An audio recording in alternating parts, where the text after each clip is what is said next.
여러분 안녕하십니까.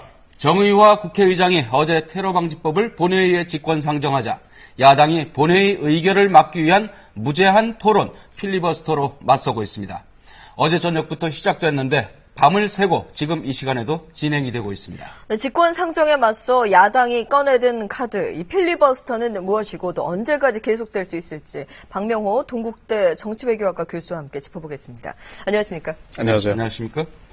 지금 이 시간에도 이제 계속되고 있죠. 필리버스터가. 그렇습니다. 지금은 누가 하고 있습니까? 지금 그 정의당의 박원석 의원이 한 5시간 가까이, 네. 4시간 한 40분을 넘기면서 계속하고 있는 것으로 확인됐고요.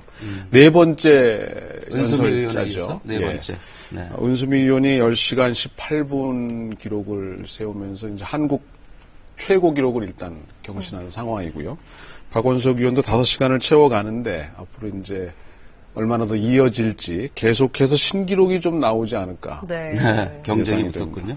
이게 원래 의도와는 다르게 이 신기록을 경신할 것인지에도 관심이 쏠리게 돼서 이게 좋은 건지 나쁜 건지 잘 모르겠습니다만 일단 필리버스터는 소수당의 무기라고 알려져 있잖아요. 어떤 건지 좀 설명해 그렇습니다. 주시죠. 뭐 다양한 용어로 불릴 수 있습니다. 무제한 토론이라고 현재 우리 국회에서는 사용을 하고 있고요. 네. 야당이 특히 소수 정당이 합법적으로 의사 진행을 방해할 수 있도록 하는 제도입니다. 지금 이제 연설을 계속하고 있다라고 하는 것은 이번 국회가 이제 3월 11일까지 돼 있기 때문에 회기 동안 계속 한다면 회기 종료와 동시에 이제 이 무제한 토론이 종결되는 상황이거든요. 그때까지 이론적으로는 이제 가능하다라는 겁니다. 따라서 법안 처리를 지연시키기 위해서 결국 무산시키기 위한 하나의 수단이기 때문에 소수당이 사용할 수 있는 수단이라고 볼 수 있고 1854년에 이제 미국에서 처음 생겨난 제도인데요. 정중한 국회의 싸움이라고 불릴 정도로 국회에서 말로 연설로 이제 어떤 국회 의사 진행 하나의 방법이고 우리나라에서는 73년도에 폐지가 되었다가 네. 2012년 이른바 국회 선진화법과 함께 도입이 됐는데 직권상정이 이 촉발한 필리버스터가 국회 선진화법 시행 이후 처음 직권상정 대상이 됐고 또 거기에 대한 야당의 대응으로 이제 무제한 토론이 처음으로 사용된 경우에 해당이 됩니다. 네. 네. 이 필리버스터를 진행을 하려면 이제 무언가 얘기를 계속 해야 되기 때문에 화장실에 가지 않으려고 이제 물도 잘 마시지 않는다고 하는데요. 그 긴 시간을 도대체 무슨 얘기를 하면서 이어가는 건지 어제 저녁부터 시작된 이 야당의 필리버스터 저희가 영상으로 구성을 해봤습니다. 함께 보시죠.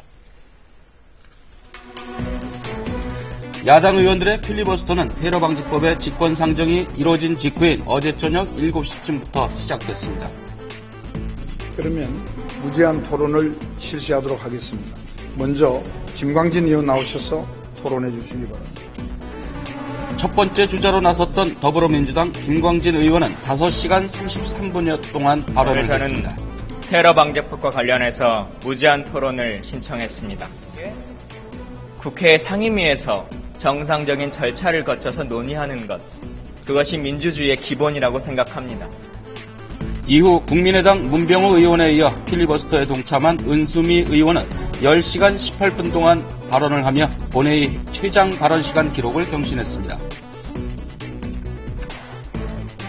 테러 방지법 반대한다는 구호 1회 동행한 그러니까 남자분이 구호를 하신 거예요. 동행한 여자 연구원은 근처에서 사진만 찍었는데 같이 체포되었습니다. 야당의 필리버스터에 대해 새누리당은 안보마저 무방비 상태로 만들려 한다며 강하게 반발하고 있습니다. 네, 김광진 의원은요, 이 국가 대테러 활동 지침을 처음부터 끝까지 읽었다고 하고요. 은수미 의원은 노동개혁에 대한 얘기도 했는데요. 이 필리버스터에서 할 수 있는 말들이 제한되어 있다고요? 그렇습니다. 그러면 나라마다 좀 다른 규정을 갖고 있습니다. 이 필리버스터라는 제도 자체도 사실 그렇게 흔하게 사용되는 제도는 아니고요. 네. 우리나라에서 이제 70년대 이전에 그 상임위원회에서도 한번 사용된 적이 있었는데 미국에서도 상원의 본회의에서만 사용되는 제도고 미국 같은 경우에는 무관한 발언을 해도 상관이 없습니다. 네. 따라서 뭐 요리책을 읽은 사람도 있고요. 네. 뭐 정말 소설책을 읽은 경우도 있다고 알려져 동화책을 있는데 읽기도 하고. 우리나라에는 유관해야 합니다. 따라서 의장으로부터 제지를 좀 받을 수도 있는데 네. 그래서 아마 김광진 의원이 그 법 조문을 아마 처음부터 끝까지 읽은 이유 중에 하나가 네. 그것이 아닌가 생각이 되고 통상 본회의 발언이 45분으로 제한이 돼 있는데 네. 의원의 이제 3분의 1이 무제한 토론을 요구했을 때 이제 성립되는 것이고 글자 그대로 무제한이기 때문에 인간의 한계에 도전하는 셈이 됐죠. 따라서 세계 최고 기록은 24시간을 넘긴 적도 있습니다만은 그렇게 흔하게 있는 일은 아니지 않나 생각이 됩니다. 네. 근데 이제 이 제도가 73년에 이제 폐지가 됐었는데 이것이 이제 아까 2012년이죠? 그렇습니다. 예, 국회 선진화법과 함께. 제도 입하게 된 배경은 뭡니까? 그 이제 2012년 국회 선진화법으로 다시 돌아가 봐야 되는데요. 당시 이제 2012년 5월에 총선을 마감하고 대선을 앞둔 상황에서 여야가 정치개혁 경쟁을 벌였고 이 과정에서 국회 선진화법이 이제 제정이 됐습니다. 개정이 됐는데 국회법 중에 일부가 이제 개정이 됐고 그것이 이제 흔히 국회 선진화법이라고 불렸는데요. 그 전까지 우리가 봐왔던 이른바 동물국회의 폭력을 제거하자라는 게 가장 큰 목적이었고 따라서 이 폭력국회를 제거하는데 가장 중요한 여러 가지 수단 중에 하나가 소수파가 의견을 개진할 수 있는 충분한 기회를 주자. 이게 이제 무제한 토론을 도입한 것이고요. 다만 무제한 토론만 할 수는 없으니까 언젠가 무슨 결정을 내려야 되는 상황이니까 동시에 신속 처리와 함께 의장이 직권상정할 수 있도록 하자. 대신 직권상정 요건을 좀 강화하자. 이런 식의 이제 합의가 이루어졌던 것이고요. 따라서 무제한 토론은 도입이 됐습니다만은 이렇게 지금 사용될 줄은 아마 예상을 못했을 텐데 정의학 의장이 테러방지법을 이제 직권상정하기로 하면서 야당이 여기에 반대했고 그 반대 수단으로 이 무제한 토론을 하고 있는 상황입니다. 네. 그러면 이제 이렇게 해서 한번 시작한 필리버스터는 이게 어떤 경우에 좀 끝을 낼 수 있습니까? 우리나라의 경우 이제 세 가지가 이제 성립이 되면 세 가지 중에 하나 조건이 충족이 되면 이제 필리버스터 무제한 토론이 종결되는데요. 네. 더 이상 발언에 나설 의원이 없어야 됩니다. 없거나 또는 회기가 이제 종료되는 겁니다. 아마 그래서 지금 더민주 쪽에서는 좀 고민일 텐데 이것이 이제 원칙적으로 이론적으로 보면 3월 11일까지 가면 회기가 자동 종료되면서 무제한 토론도 자동 종료되는 거고요.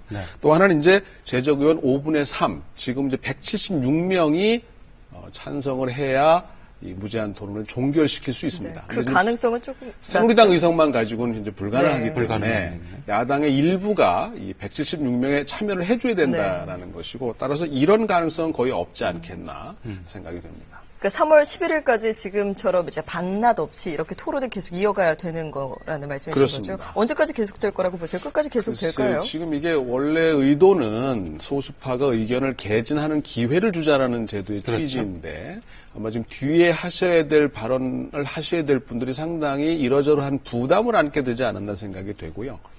여야가 이제 이런 공방에 들어가기 전에 26일 날 선거법과 북한 인권법을 처리하기로 이제 합의가 돼 있는 상황이거든요. 따라서 지금 그 문제를 어떻게 할 것이냐가 좀 쟁점이 아닌가 생각이 되고, 지금 국회에서 이제 무제한 토론이 진행 중이긴 합니다만 여야가 아마 다양한 채널을 통해서 물밑에서 여러 가지 대화를 나누고 있지 않을까 생각이 됩니다. 그래서 쟁점 부분에 대한 의견을 좀 좁히면 3월 11일 이전에 해결될 수 있는 가닥이 잡히지 않을까 예상이 됩니다. 그러니까 26일 날 이 선거법 이 선거구 획정안을 이제 처리하기 위해서 이 필리버스터를 일단 중단을 시키면 그걸로 끝난다는 것이죠.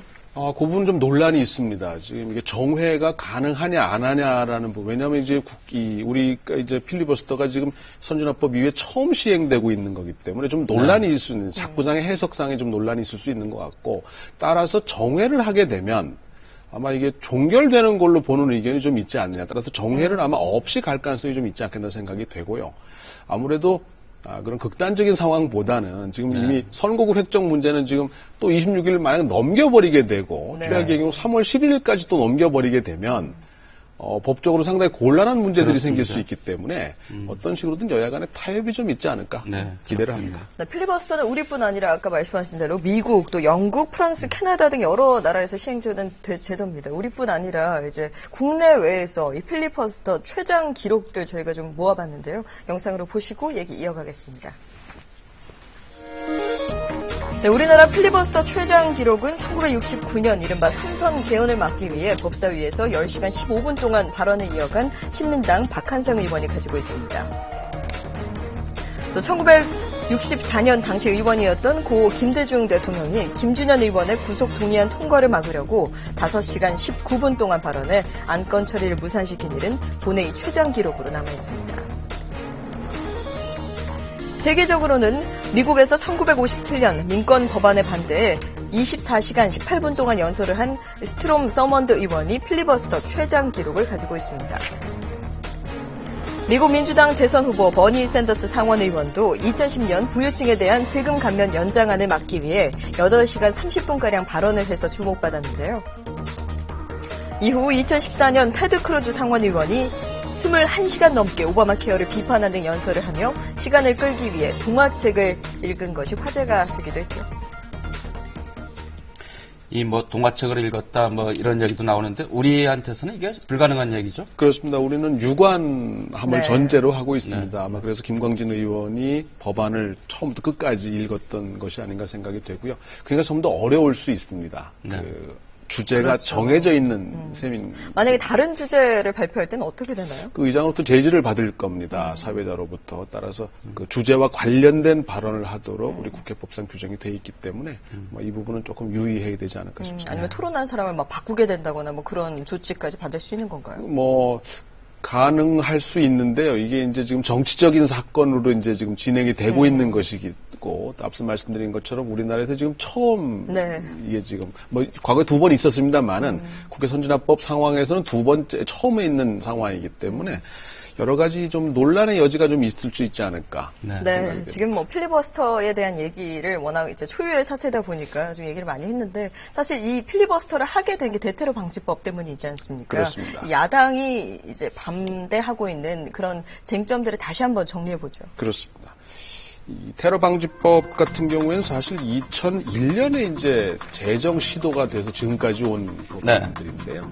국가 테러 활동과 피해 보전, 국민 보호와 공공 안전, 테러 예방 및 대응에 이제 초점을 두고 있는 법인데 지금 쟁점은 국가정보원에 대한 권한을 어느 정도 줄 것이냐가 네. 쟁점입니다.